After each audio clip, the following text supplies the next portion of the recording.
Saat kamu scroll media sosial dan melihat teman atau orang yang kamu kenal sedang mencapai kesuksesan, apa yang ada di pikiranmu? Mungkin muncul rasa tidak percaya diri, bingung, atau bahkan iri. Ini dia yang sering mengganggu kita, perbandingan. Kadang kita tidak sadar, terus-menerus mengukur diri kita berdasarkan standar orang lain bisa jadi sangat merugikan. Rasanya pergi ke acara, tapi berakhir dengan menilai diri sendiri, membuat kita merasa, kenapa hidupku gak seberuntung mereka? Disinilah permasalahan dimulai. Apakah kita sudah terlalu terjebak dalam bayangan diri orang lain? Seharusnya, yang perlu kita lakukan adalah berhenti dibandingkan, dan memahami bahwa setiap perjalanan itu unik. Mari kita mulai menggali lebih dalam di chapter pertama, dan lihat kenapa kita begitu mudah terjebak dalam perbandingan hingga menyakiti diri sendiri. Chapter 1. Sebagai mahasiswa, kenapa kita suka memperbandingkan diri? Bayangkan kamu sebagai mahasiswa baru. Di minggu pertama kuliah, kamu bertemu teman-temanmu. Semua orang terlihat percaya diri, dengan nilai yang selalu tinggi dan keterampilan yang luar biasa. Sementara, kamu merasa biasa-biasa saja.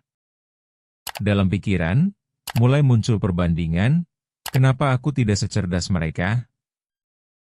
Ini adalah awal dari perjalanan perbandingan yang berbahaya. Bukankah saat seperti ini, kamu kadang terjebak dalam tekanan untuk menjadi lebih baik?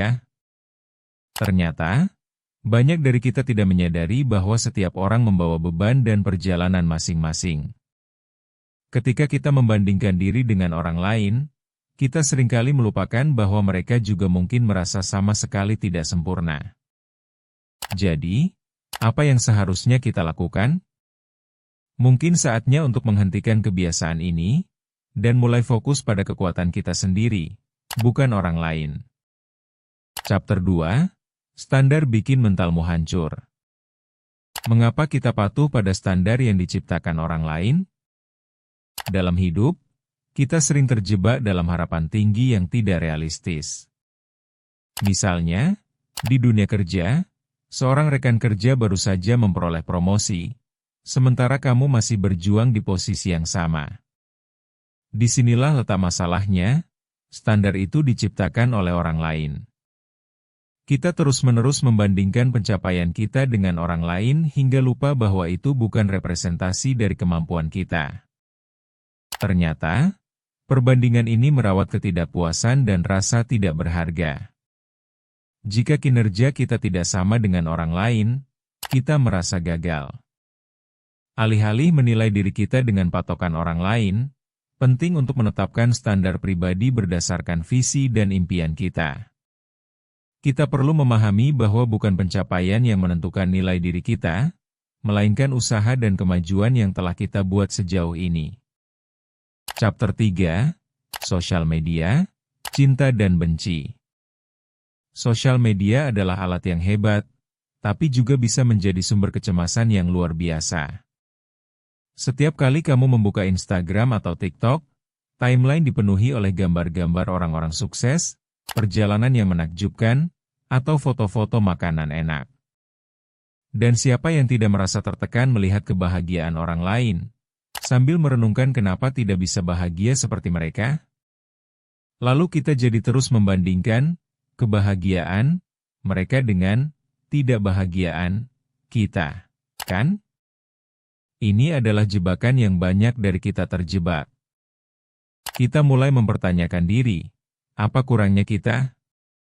Padahal, kehidupan di sosial media seringkali hanya sekedar topeng. Kita tidak pernah tahu apa yang terjadi di balik layar, tetapi kita terus berusaha mencapai sesuatu yang sebenarnya tanpa dasar. Kunci untuk lepas dari ini adalah menyadari betapa pentingnya mengambil langkah mundur, dan menemukan arti kebahagiaan kita sendiri, tanpa pengaruh dari dunia luar. Chapter 4. Menciptakan narasi untuk diri sendiri. Apa kamu pernah berpikir, bagaimana jika kita dapat menciptakan cerita kita sendiri tanpa memedulikan pendapat orang lain? Banyak dari kita beranggapan bahwa kita harus mengikuti jalur yang ditetapkan oleh orang lain. Sebenarnya, saat orang lain menilai atau membandingkan kita cenderung terbawa. Kita merasa bahwa pencapaian orang lain seharusnya menjadi patokan kita dan itu sangat salah. Toh, kenyataannya setiap orang memiliki takdir masing-masing. Saatnya bagi kita untuk mulai menulis cerita kita sendiri. Apa yang ingin kita raih, dan bagaimana cara mencapainya, bukan berdasarkan apa kata orang. Hanya dengan cara ini kita bisa menemukan jalan yang lebih membebaskan, dan semakin bisa menghargai diri sendiri dengan segala keunikan yang dimiliki. Chapter 5, Berhenti Membandingkan, Mulai Menghargai. Saatnya kita berhenti membandingkan dan mulai menghargai diri sendiri. Ingat, tidak ada orang yang sama di dunia ini. Setiap orang memiliki kisah yang berbeda, perjuangan yang berbeda, dan impian yang berbeda. Mengapa kita tidak bisa berfokus pada kekuatan kita dan menghargai pencapaian kecil yang telah kita buat? Kita seringkali lupa untuk merayakan kemajuan kita, hanya karena kita merasa belum sebaik orang lain. Mari kita coba untuk menuliskan semua pencapaian, sekecil apapun itu, lalu lihat betapa jauh kita telah melangkah. Ini adalah langkah penting untuk hidup lebih bahagia. Jika kita terus membandingkan, kita hanya akan terus terluka. Bukankah lebih baikkah untuk mencari kebahagiaan dari dalam diri sendiri, daripada dari pandangan orang lain? Nikmati penjelajahan cerita unik di Memoria. Ayo berikan pandanganmu. Karena setiap hal punya asal.